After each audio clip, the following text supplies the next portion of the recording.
everybody. Welcome again to our Lunch with the Boxer series here. My name is Gina. I'll be your host today, and I just wanted to welcome Stephanie here as well. While we kind of wait for everybody to hop in, if it's your first session, welcome. I'm so happy that you can join us today. If you could just make sure that your first and last name is reflected. So if we can't get to your question today, then we'll be able to follow up. We'll have the admissions counselor follow up with an email so you can get your questions answered. Additionally, throughout the session, while Stephanie is talking and presenting, if you have any questions that pop up, you don't have to wait till the end. Go ahead and send it in the chat box here below. Again, if you hover at the bottom of your screen, there's a little chat bubble there. Feel free to put in your questions. You can ask so that everyone can see the question, or you can send it to me privately and I will read aloud the question. So whichever you feel most comfortable with. So without further ado, Stephanie, could you introduce yourself and let us know about the many, many hats that you kind of have at Pacific, and that'll probably be a good start there. Sure. Thanks so much for inviting me, Gina, and hello to you all. I wish that we were in person somewhere, but this is what we have and what we're doing right now, and we do the best we can to make it work. So I really appreciate the opportunity to chat with you all today, answer any questions that you have about my little niche area at Pacific. So this is heading into my 10th year at Pacific. I have been the McCall Center for Civic Engagement Director for that time. I'm also on the faculty in the College of Arts and Sciences. So I teach part-time and I run programs part-time. I'm also transitioning into a broader role, as Gina alluded to, with a few other hats added into that mix. So that broader role has me looking at all of the applied and experiential learning opportunities in the College of Arts and Sciences, and working really closely with our academic and career advising team to help students find those kinds of opportunities and weave them into both their academic study and their career planning as well. So I thought I might start there and kind of give you a broad idea of what some of that looks like at Pacific, and then narrow down to the civic engagement side, which is really my area of expertise and what I've been doing for so long at Pacific now. And I'll try not to talk too long so that we can engage in some questions too. So on the applied and experiential learning side, what I want to explain about that is that territory covers all the kinds of learning activities that students might do that are outside of the classroom and really engaging your whole body in different kinds of tasks and activities with a learning goal in mind. There's a lot of research out there now that shows that lecturing and listening to lectures and discussing in class is a really great kind of learning for certain kinds of material, and other kinds of material students can pick up really well when they're doing it. And that's what experiential learning is all about. It's about doing it. It's about being outside of the classroom in contexts where you can pick up new information, learn about different kinds of environments, and be in a place where you can apply the different skills and knowledge sets that you're learning in classes to solve problems in the community, in workplaces, add your skills to tasks that are going on in different kinds of situations. So I would say there's probably about 4 main ways that students are going through experiences at Pacific that I would consider in the bucket of experiential learning. The first, you all have probably heard of at some point, internships. We have a handful of programs at Pacific, such as environmental science, that require internships as part of the major. And all others create opportunities and options for students to do internships.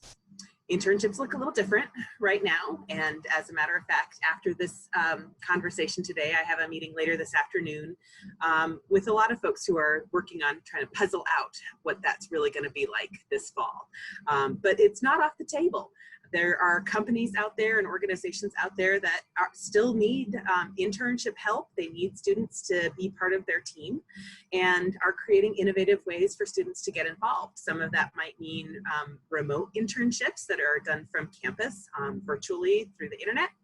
In other cases, it might mean going to sites, but doing it in a different way, using masks and social distancing and all of that stuff that we're now all becoming experts in. So internships still go on.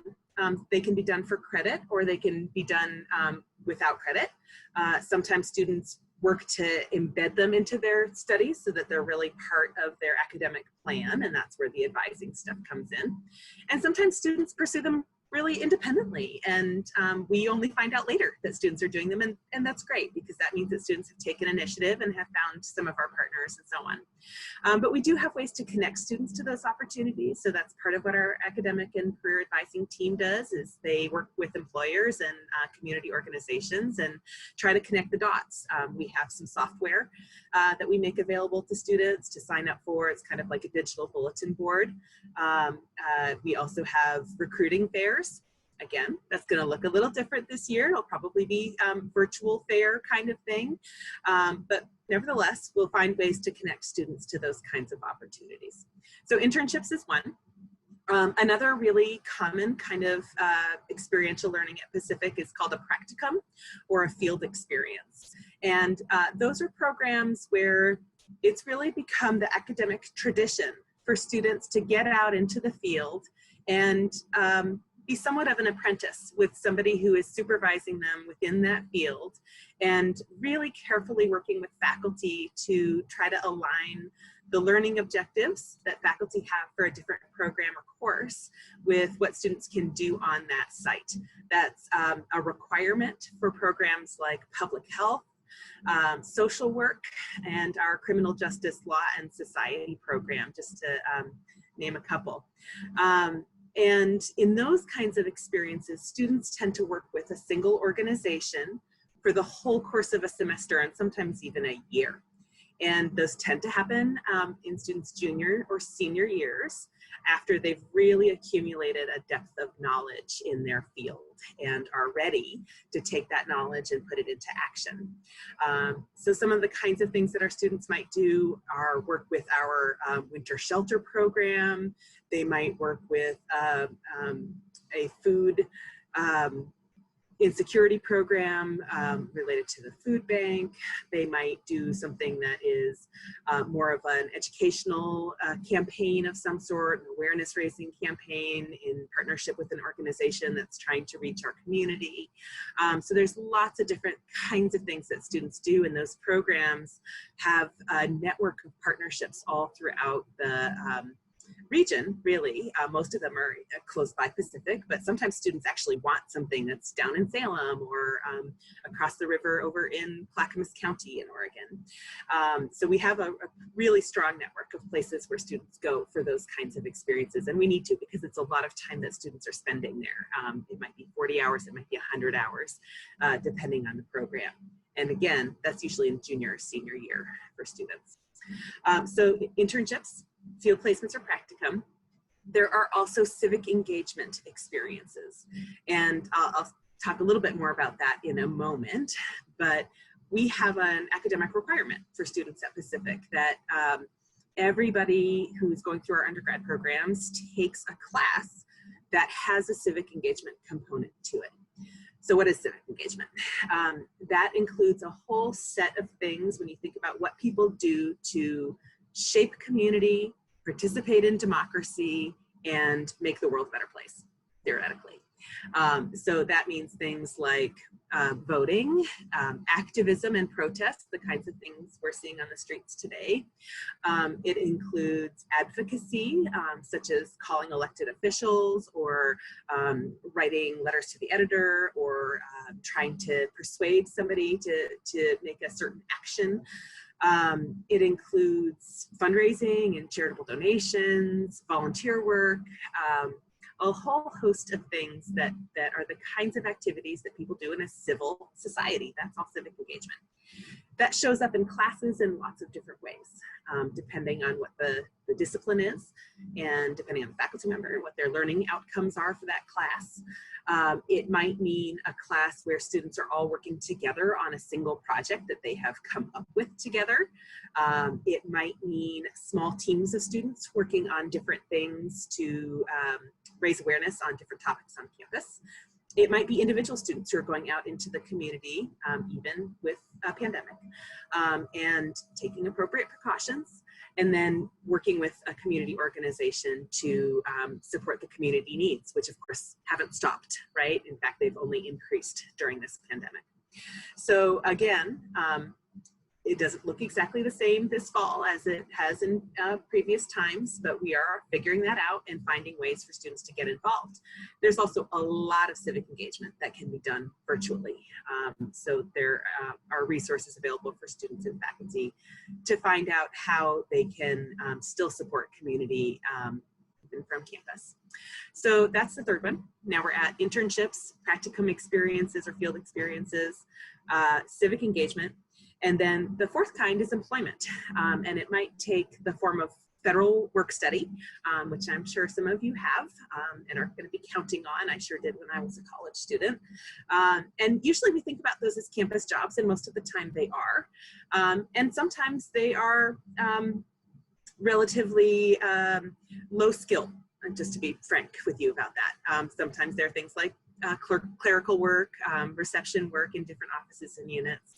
But there are also opportunities through federal work study to really pick up new skills, develop leadership opportunities and leadership skills, to do things like program coordination or research or other kinds of activities that really are fantastic learning opportunities.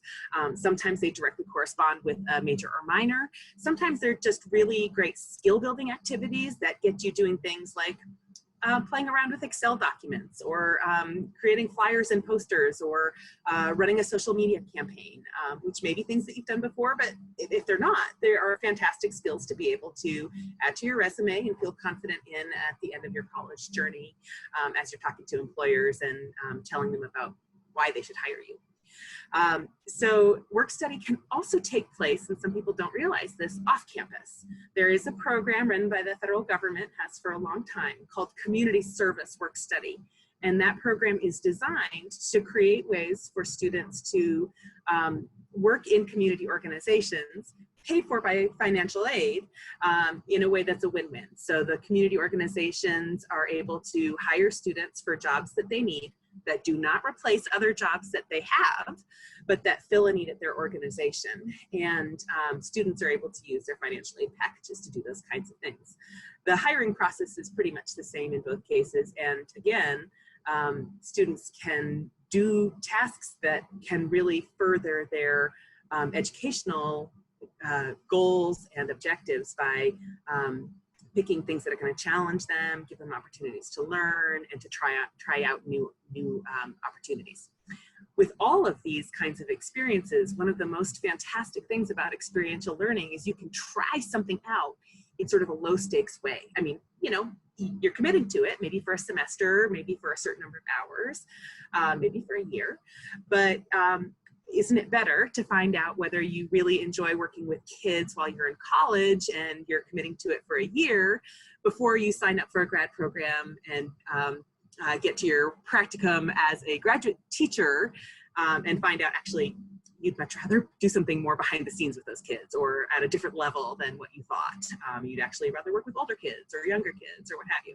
I can't tell you all how many times I have heard from students that their experiences have really shaped their thinking. Sometimes that means a whole different career opportunity opened up to them that they had never even thought of before because they experienced something in college for the first time. Sometimes it's just as I said, that they thought they were going in one direction and they try it out, and once they're in it they realize that's not really what they thought it was, and they need to try it on a little bit, practice it a little bit before they realize that. So it's a really, really fantastic way to check something out before you get too deeply involved in it. So that's true of all of those kinds of experiential learning.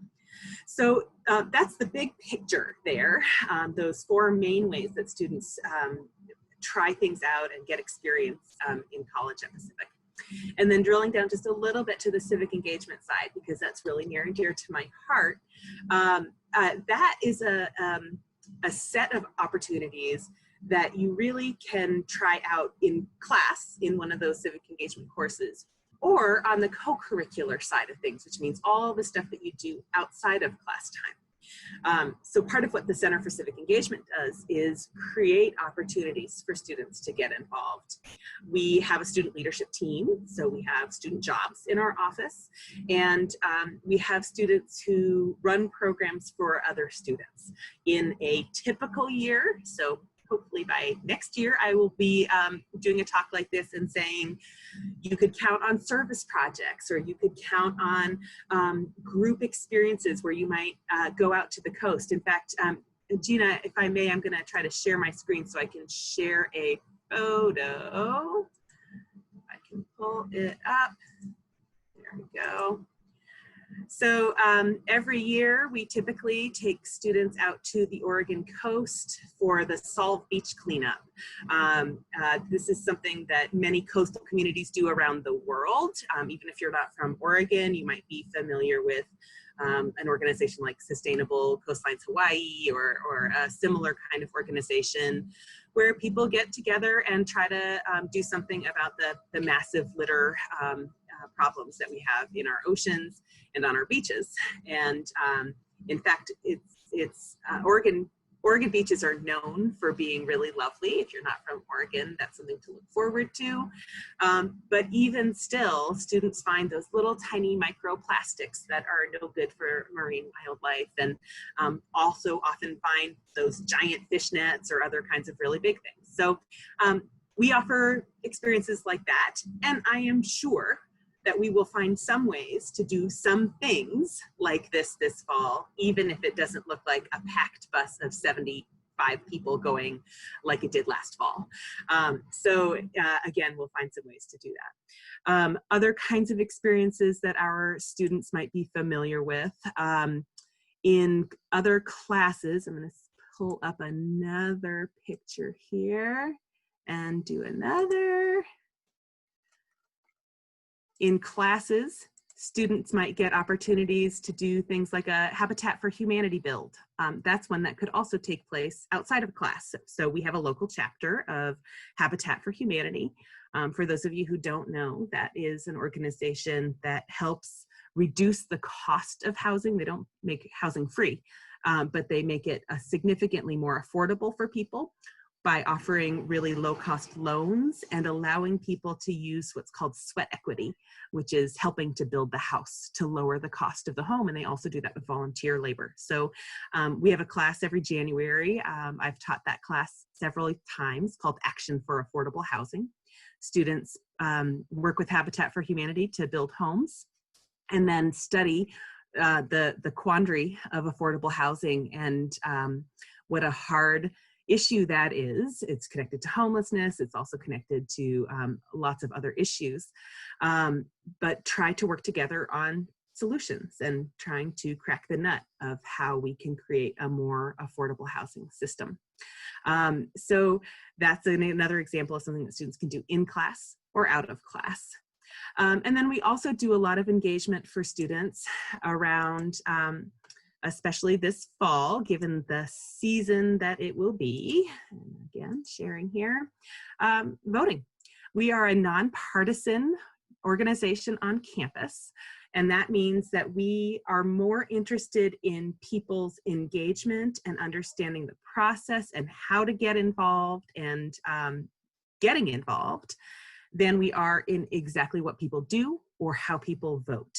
We want people to understand what their rights are, what their opportunities are, and where to get good information, how to make the kinds of decisions that we need to make when we are voting. But we are never going to tell anybody how to vote or whom to vote for, which ballot measure they should say yes to and which they should say no to, or anything like that.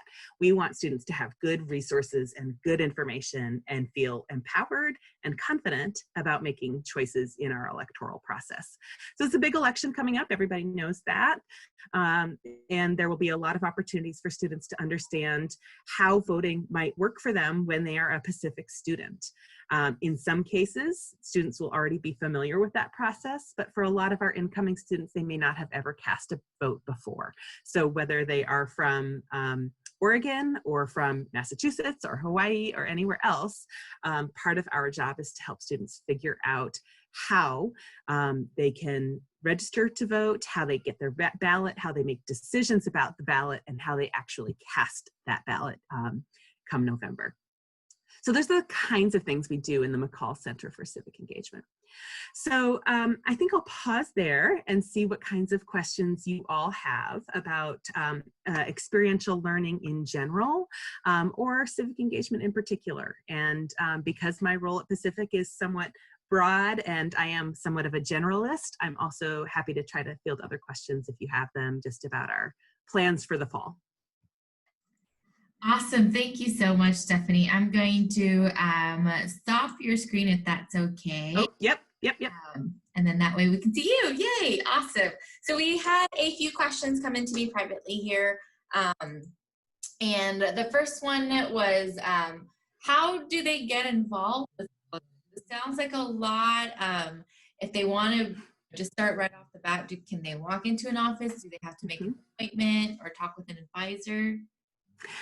We will accept walk-ins, and I hope that we will be so in your face in that first week of school that you will not be able to miss us. But my hopes for that might be somewhat thwarted by how we are operating in that first week of school. And I might be more in your face on a screen than I would be in a normal year.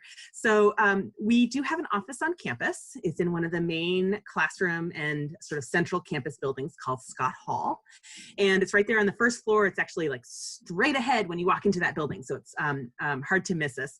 And that office is staffed not 100% of a work day, but for much of the day by either our program coordinator or me or our student staff. So we love it when people just drop by and say, hey, I'm new to campus and I want to figure out ways to get involved. But we also keep a running mailing list, a Google group, and a mail service list so that we can send out updates to students. We do that about every 3 or 4 weeks or so, with a little compilation of ways to get involved in that moment. So that might be a, hey, we just heard from a community partner that they have this volunteer opportunity and they really need some students to jump in and contribute. Or it might be a, hey, this legislature is making a decision about this topic, and if you're from that state, this is a good time to weigh in and let your voice be known. So we will be working with our orientation team to try to make sure that you all have opportunities to sign up for those emails and make sure that you get those announcements. And then we do all the things that all of the other campus offices do too, to try to broadcast on campus particular opportunities that we might be recruiting students to participate in. So it might be on the digital screens that you see around campus, and it might be in the weekly news email, it might be in the Pacific Index, which is our newspaper, where we say, sign up here for the Solve Beach trip, or it might be we're looking for a couple students to run a team or to take a lead on something. So we don't like to be hidden. We want you to be involved. And we also have a Facebook page.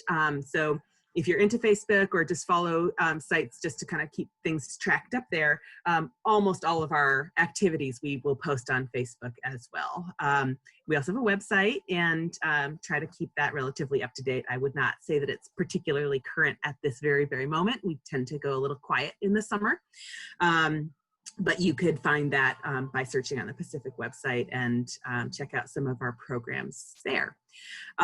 In terms of internships or those other kinds of opportunities, it depends a little bit. I highly recommend talking with your advisor when you get hooked up with that person. If that's something that you're interested in, your advisor can help steer you in thinking about when to do that. Is that something you want to try to work into a semester? Is that something you want to do over the summer and during a January term? But they can help you plan that and really make sure that it makes sense in terms of your academic program. There are students at Pacific who really try to maximize that and do an internship almost every semester. I don't know how they do it, but they fit it in. And there's some who just do it once for a single semester or over a summer or something like that. So there's no one right way to do that. It really is about what works for you. So yes, there's lots of ways to get involved. We try to make it as accessible and easy for you to find those opportunities as possible. And if anybody just wants to get signed up right away, you can always email me after this chat, and I'll put your name on the list immediately. Awesome. Thank you so much. And the other question that popped up, and you kind of touched on it, summer research and kind of summer internships. How do they do that? Are they paid? I know just because in the summertime, there's usually summer jobs that kind of come in. And would they just kind of reach out to you for any paid? Yeah. The paid internships are the golden goose. You know, they're the thing that everybody wants, and they're the hardest to come by. And that's just a reality. And they tend to be at certain kinds of organizations. Honestly, it's harder for smaller organizations, both for-profit and nonprofit, to be able to pay for internships.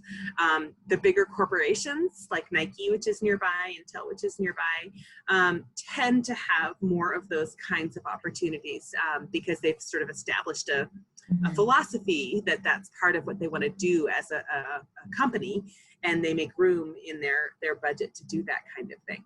They're not impossible. They're not, you know, they do exist, those paid internships. But they are fewer and farther between, especially in a tight economy.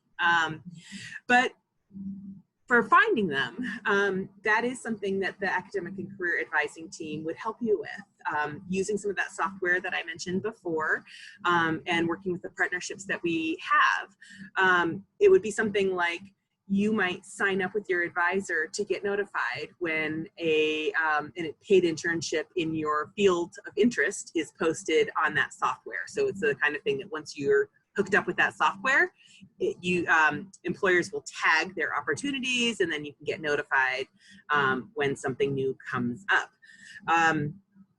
Also, once you are a little bit deeper into your academic program, your major advisor also probably has really good resources and ideas for how to do that, because they've been working with students over time, specifically in their field.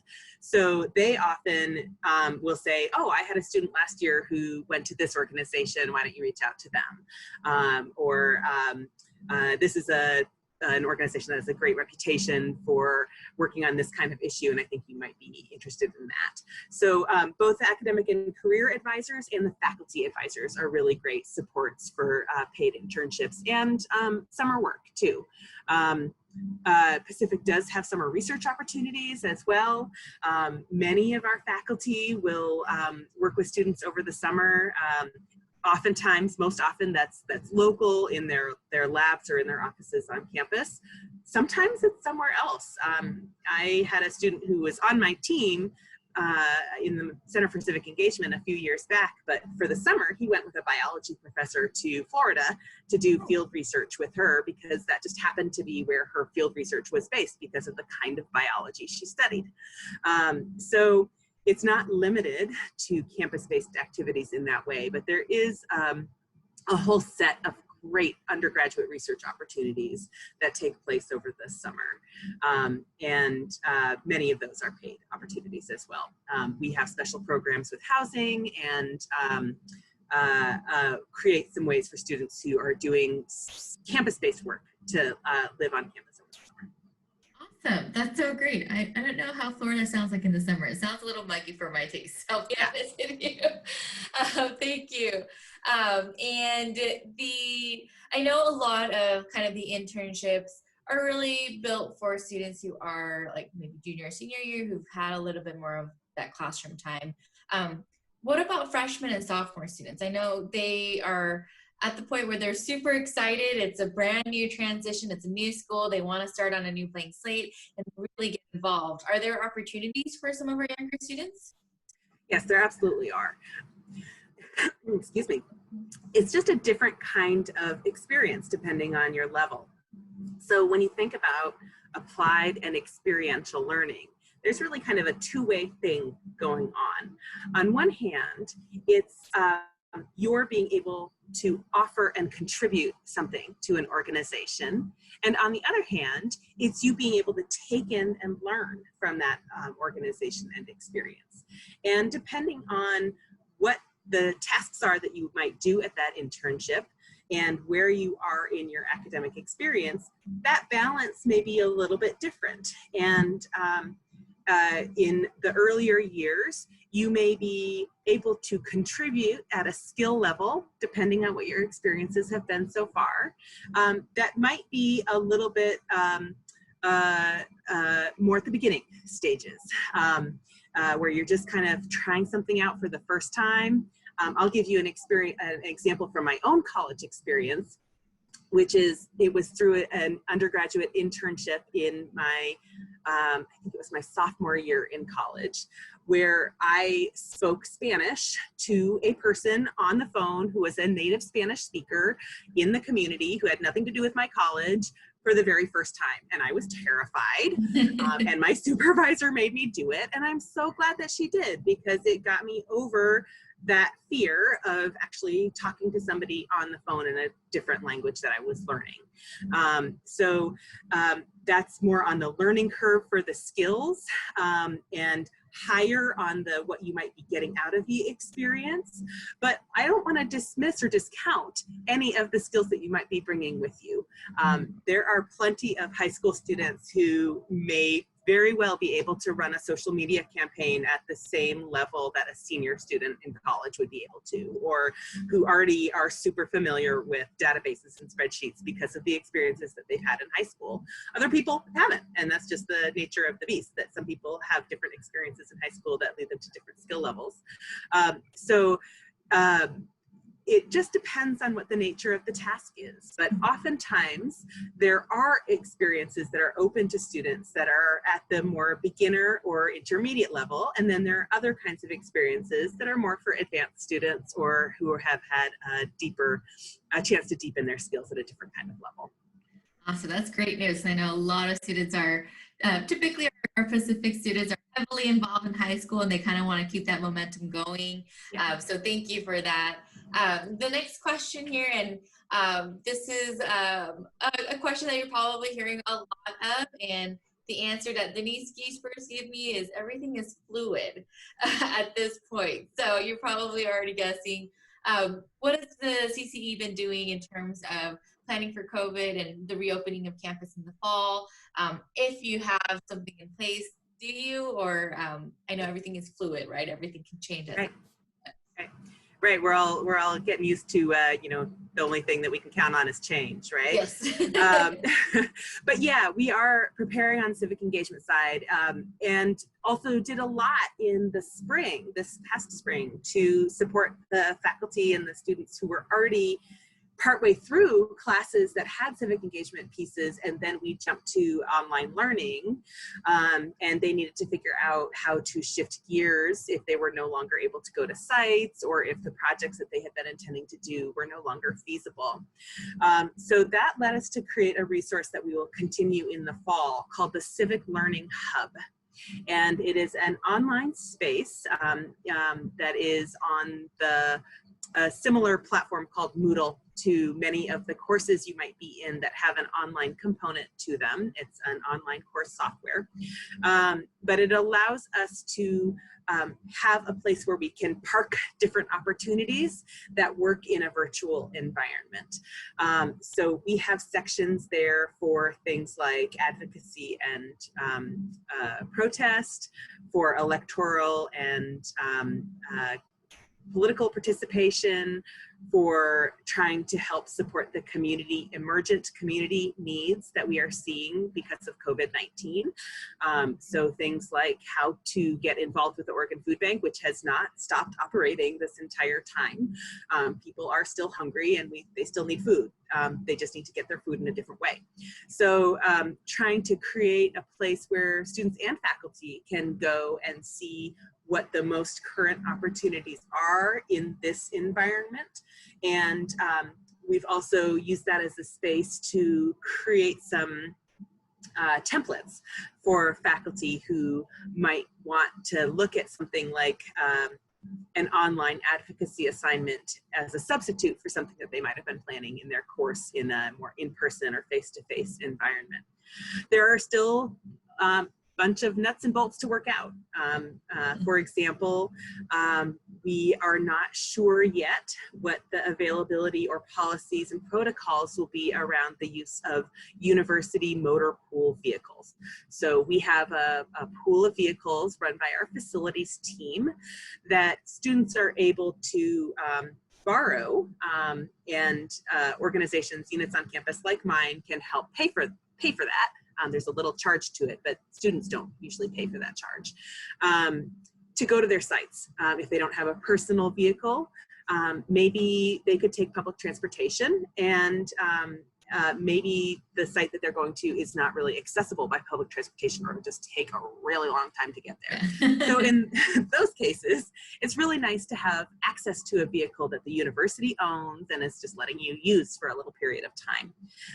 But we're not quite sure what all those protocols are going to be. They've been worked out for athletics and for the Voyages program, for those of you who might be doing a voyage before orientation. We haven't quite gotten to the next step of figuring them out for individual student use. There will be protocols in place around cleaning and sanitation and how many students you can have in a vehicle and those kinds of things. We just haven't gotten it all totally sorted out yet, like one foot before the other. We just can only do one thing at a time.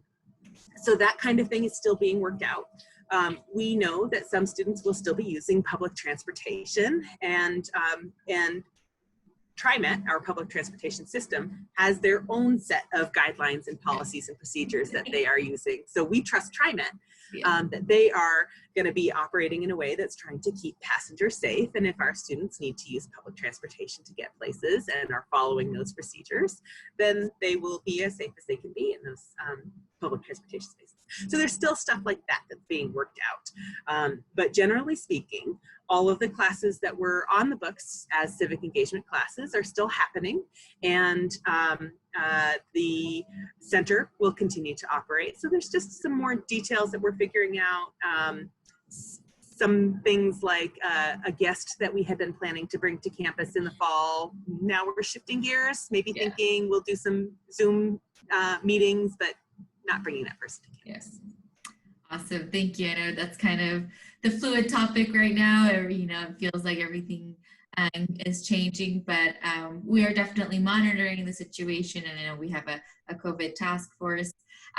Another question came in here, and this is more specific to a type of internship, and I don't know if you would know this, but do you know if there are summer internships for students like in the Salem area who are interested in getting into politics and government? It looks like the student might be interested in being involved in that. Mm-hmm. Yeah, there are. And we have a really fantastic resource in that department. We have a political science program that is very actively involved and well connected throughout the state.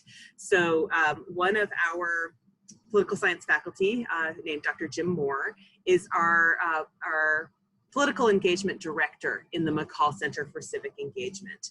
And let me tell you, I think this guy knows every politician in the state, or every political office in the state, every campaign that's going on, people who staffed those campaigns, people who hire in those campaigns.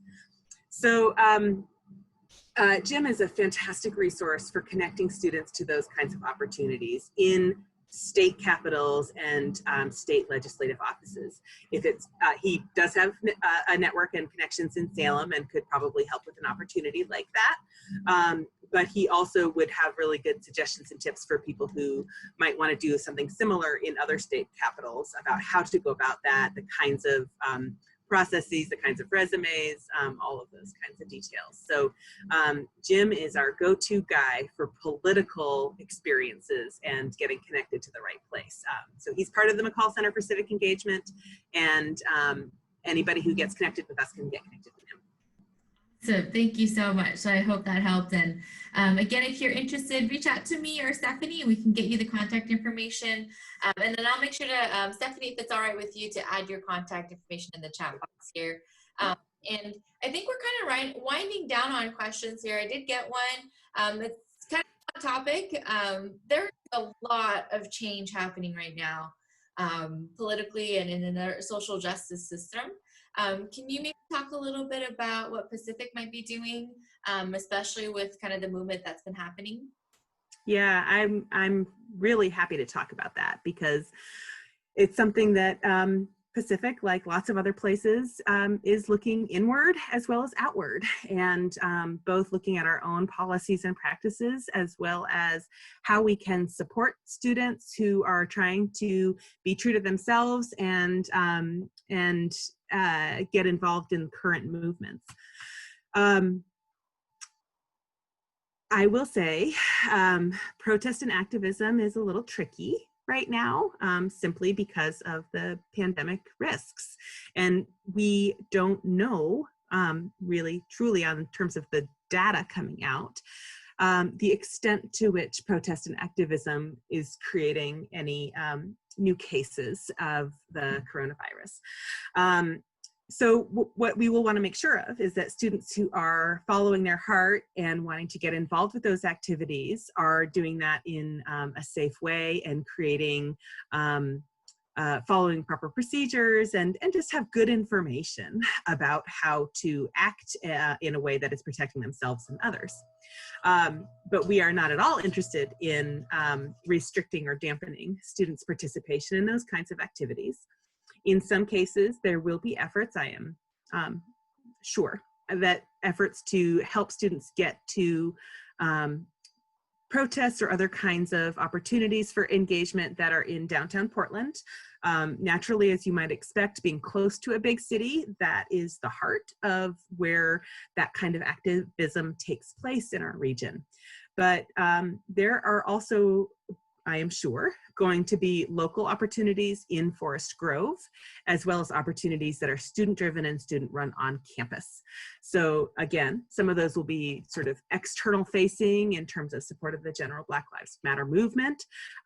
Others will be looking at our own business and our own operations and trying to make sure that we are doing as good of a job as we can be in supporting our students of color, our Black and Indigenous people of color on campus, and trying to make strides in our policies, our practices, our culture, and so on.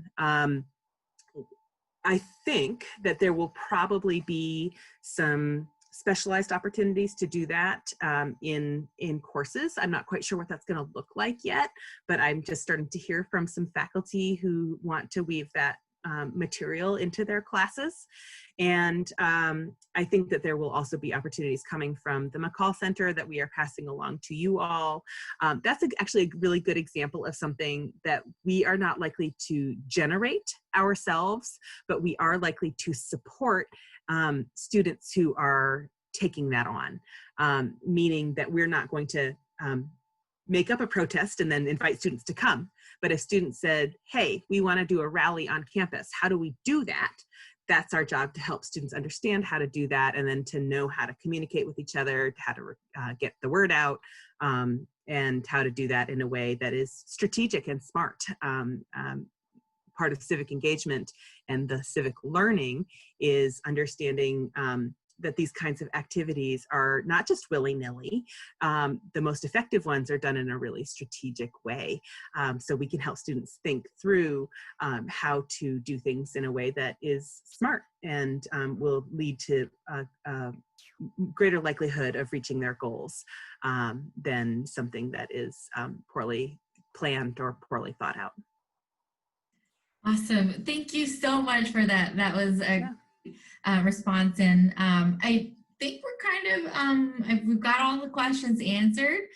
So again, Stephanie, thank you so much. I know you've got another Zoom you got to hop into. So really appreciate you as spending this hour with us, and especially with the, all the meetings. I know everyone on campus is pretty much in and out of Zoom meetings throughout the day, and especially with you being involved in so many different aspects on campus. But it's so great to be able to have this, to be able to see your face, and hopefully in person they'll be able to see you when we are here in the fall. In the chat box, I did add your email address on there. So again, please reach out to either one of us if you guys have any questions, and we'll make sure to be able to answer your question, or at least get you in contact with somebody who can. So again, we really appreciate you hopping on in here. Thank you so much, Stephanie. Really appreciate Absolutely. Please feel free, everyone, to reach out if you have any questions or just want to connect further. Awesome. Thank you so much. And we will also be posting this video probably either tomorrow or the day after. So keep an eye out for that. Again, follow our social media here. You do have different, we have Twitter, Instagram, Facebook, and podcasts that you can go on. And again, the Center for Civic Engagement, I couldn't remember the abbreviation, is also on Facebook, and that they kind of post things a little bit slow in the summertime right now, but if you are on Facebook, I highly encourage you to go ahead and start following their group. That way you'll be up to date with everything that's happening. So once again, thank you everyone so much for joining. Bye, everybody. Next week, we are taking a break. It is 2 days before July 4th. Take a quick break. We'll be back on July 9th with a new session. And I just want to make sure that, I should probably take a look and see who our next guest is, which I'm excited about. We will have Sarah Phillips coming on the 9th, and she's going to have an update for us with everything that's going to be happening in the fall and move in and all of that. So if you want to join us, please go ahead and register. You are more than welcome to come in. Next week, July 2nd, we will be taking a break, but we will start again on July 9th, everybody. Thank you so much and have a good rest of the day. Bye all.